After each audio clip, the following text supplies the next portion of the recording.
नमस्ते एभ्रिवान। आज हामी चाहिँ फोर्थ पार्टको लागि फेरि भेट भइसकेको छौँ।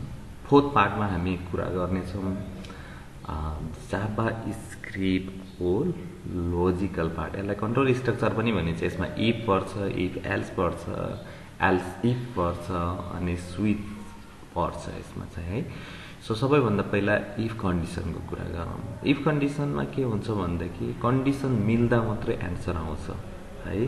त्यसैले गर्दाखेरि यसमा चाहिँ कुनै पनि रिजल्ट आउटपुट हुनलाई कन्डिसन मिल्नै पर्छ। सबैभन्दा पहिला इफ कन्टेक्स्टको कुरा गर्छु म, इफ कन्डिसनको कुरा गर्छु, सबलाइन टेक्स्टमा देखाउँछु कसरी युज गर्ने भनेर है। त्यसैले हामी अब यसमा चाहिँ सेभ गरौँ यसलाई। म पहिला इफको कुरा गर्छु। इफ कस्तो हुन्छ त भन्दाखेरि इफ HTML नै राखौँ अहिलेलाई नाम। सो HTMLमा जाऊँ। जस्तै कुनै पनि भ्यारिएबलको हुन्छ, भ्यारिएबलहरू हुन्छ एउटा, र त्यो भ्यारिएबललाई हामीले के गर्न सक्छौँ भनेदेखि अनि कम्पेयर गरेर भ्यालु निकाल्न सक्छौँ। सबैभन्दा पहिला मानव एज इक्वल टु, मानव यो डाटा इनपुट भयो अरे 15 अब आयो अरे होइन। अब हामीले के गर्नु पर्यो भनेदेखि यहाँ कन्डिसन लाउनु पर्यो। इफ एज इक्वल टु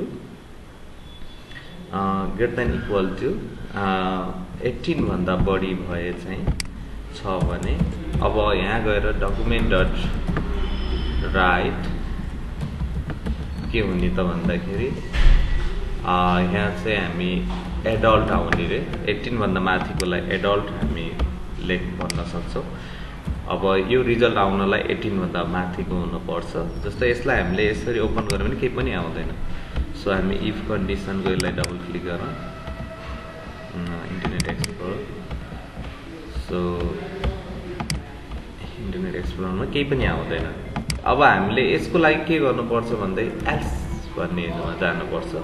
अब एल्स भनेको त्यो अर्कै कन्डिसन हुन्छ कि। अब हाम्रो लेस देनको लागि पनि फेरि इफ लाउनुपर्छ यसमा। सो एज लेस देन 18 किनकि इक्वल टु माथि नै युज गर्यो। सो जसरी नि कन्डिसन मिल्नै पर्ने कि है। सो हामीले कुनै पनि स्टेटमेन्ट आउनलाई भन्दा कम पनि स्टेटमेन्ट मिल्न पर्ने भएर यसलाई भनिन्छ अनि इफ कन्डिसन भन्छ यसलाई। सो यसलाई हामी सेभ गरेर यसरी हेऱ्यो भने अब यो कन्डिसन पनि मिलेरै आएको छ कि एल्स फाइल भनेर। हो यसलाई भनिन्छ हाम्रो इफ कन्डिसन। इफ कन्डिसनमा चाहिँ हाम्रो जहिले पनि कन्डिसन मिल्नै पर्ने हुन्छ। Thank you very much.